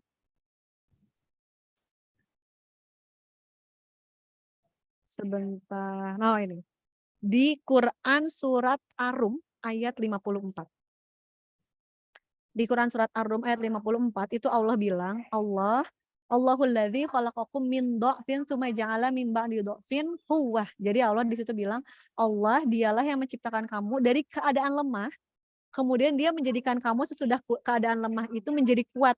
Nah, kuat ini beberapa tafsir itu menyatakan itu adalah fase kita sekarang sebagai seorang pemuda. Kemudian dia menjadikan kamu sesudah kuat itu lemah kembali dan beruban. Jadi sebenarnya kita tuh hanya mengalami 3 fase dalam hidup. Fase lemah yang pertama adalah fase ketika tadi kata waktu Kang Taufik ya tadi bilang anak tuh lagi butuh-butuhnya tadi kasih sayang, butuh dibantu. Itu adalah fase lemahnya kita sebagai seorang manusia, yaitu fase anak. Kita butuh banget diayomi sama orang tua. Fase kedua yaitu fase kuat di antara dua lemah, itu adalah fase kita sekarang. Fase sebagai seorang pemuda. Sampai nanti muncul uban, sampai nanti muncul kelemahan yang ketiga, yang definisinya pun nggak tahu kapan, tapi kita kalau udah ngerasa ya Allah udah lemah, mungkin pakai definisi UNICEF di usia berapa? Apakah di usia 60 gitu ya? Ataukah di usia zaman dulu? Gitu, zaman dulu di usia 100-an tahun? Wallahu a'lam. Tapi aja kita ada di fase pemuda. Itu dia kenapa di sini aku ingin ambil kata pemuda gitu untuk menutup sesi kita hari ini, yaitu adalah satu, paham dirinya, paham tujuan hidupnya mau kemana, dan jaga harga diri kita, bukan harga diri kita di depan manusia, bukan apa kata orang tua, bukan apa kata aku kemarin, bukan apa kata aku besok, bukan kata siapa, bukan kata dia, bukan kata media siapa, bukan kata siapapun, tapi kata Allah. Harga diri kita di hadapan Allah tuh seberapa sih nilainya? Itu aja. Terima kasih banyak teman-teman, senang banget bisa berdiskusi sore hari ini. Aku juga jadi banyak refleksi hidup lagi hari ini. Hatur nuhun, salam dari Bandung. Assalamualaikum warahmatullahi wabarakatuh. Waalaikumsalam warahmatullahi wabarakatuh. Wow, ini langsung pada daging katanya tuh teh hasil diskusinya. Jadi intinya aku sambil dirangkum aja ya teh ya. Aku juga sambil nutup karena ini juga udah mau buka waktu, udah mau mendekati waktu berbuka. Jadi intinya garis besarnya yang bisa kita ambil, pahami dulu kita hidup untuk apa, terus definisi kita turun ke dunia ini tuh untuk apa, kita mau memperjuangkan hak-hak kita yang seperti apa, yang diridhoi kita sama diridhoi Allahnya kayak gimana kira-kira, agar pada akhirnya nanti kita akan menemukan keseimbangan apa yang akan kita effort apa ya, keseimbangan apa yang akan kita perjuangkan gitu dalam diri ini. Itu akhirnya juga nanti akan berkaitan sama lingkungan juga, lingkungan sosialnya, lingkungan kita sama Allahnya, lingkungan diri kita sendiri juga gitu. Entah kalau misalkan kita cukupnya, butuhnya kita cuma cukup uang 3 juta per bulan, ya udah berarti kerjanya jangan terlalu overwork. Itu kan udah bertanggung jawab juga sama lingkungan diri kita kan, nggak terlalu over dalam bekerja, jadi nggak banyak sakit pinggang gitu ya kayak aku sekarang. Kayak keencok. Udah mulai sakit pinggang, aduh kayaknya kurang olahraga, berarti lingkungan badannya udah minta diseimbangkan. Iya, padahal masih 20-an gitu kan udah pada encok-encok kayak gitu kan. Padahal ya jadi harus banyak mengenal diri sendiri juga gitu, dan itu tidak luput dari ketajaman berpikir. Makanya ini juga jadi salah satu pencerah juga sebenarnya teh. Kalau aku kan misalkan kalau kita baca Quran gitu, baca terjemahannya, Allah itu kan sering di akhir-akhir ayat itu bagi mereka yang berpikir, bagi orang-orang yang berpikir, atau enggak terus Harun gitu ya. Iya benar, terus atau enggak Allah tuh nyuruh, bukan nyuruh minta Nabi Muhammad untuk perhatikanlah. Itu kan sama aja gitu ya buat kita juga untuk berpikir gitu pada akhirnya. Jadi emang jangan buang-buang waktu kita untuk berpikir mengenai apa yang sebaiknya kita lakukan gitu, demi minimalnya demi diri kita sendiri, demi keluarga kita nanti, atau kedepannya perjuangan Muslim ke depannya gitu. Kan kita mempercayai, kita mengimani kalau misalkan Islam akan berjaya lagi di akhir nanti gitu. Ya gimana Islam mau berjaya lagi kalau misalkan saat ini aja kita mengenal diri kita sendiri juga enggak gitu. Jadi berawal dari situ yang pada akhirnya juga nanti kita akan menemukan keseimbangan apa yang ingin kita seimbangkan di dalam hidup ini. Gitu. Ini yakin udah nggak ada yang mau bertanya. Kalau nggak ada, saya tutup, aku tutup diskusi kita hari ini. Hatur nuhun teteh jazakillah khair udah mau berdiskusi panjang, dalam, dan amat sangat daging di di Ramadan sore hari ini. Semoga bisa jadi jariah juga ya teh buat teteh dan kedepannya nanti gitu. Baik, sesi kita hari ini aku tutup di pukul 17.38 ya. Wah, Masya Allah. Selamat berbuka untuk kita semua. Semoga pertemuan hari ini membuahkan hasil yang baik yang mungkin tidak disadari hari ini, tapi bisa disadari juga ke depannya ketika ada suatu hal tiba-tiba aha momennya datang. Oh, ini yang dimaksud Teh Lulu waktu itu. Oh, ini yang waktu itu dimaksud Teh Ajeng, misalkan kayak gitu. Akan ada waktu saat itu. Semoga secepatnya ya.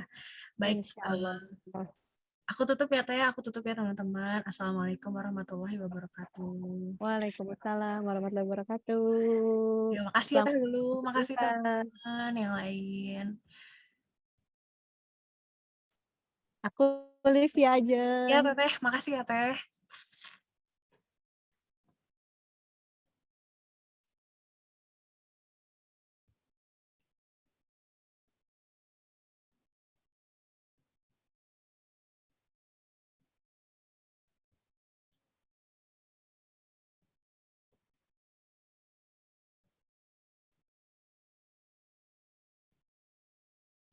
Ini aku izin end ya guys.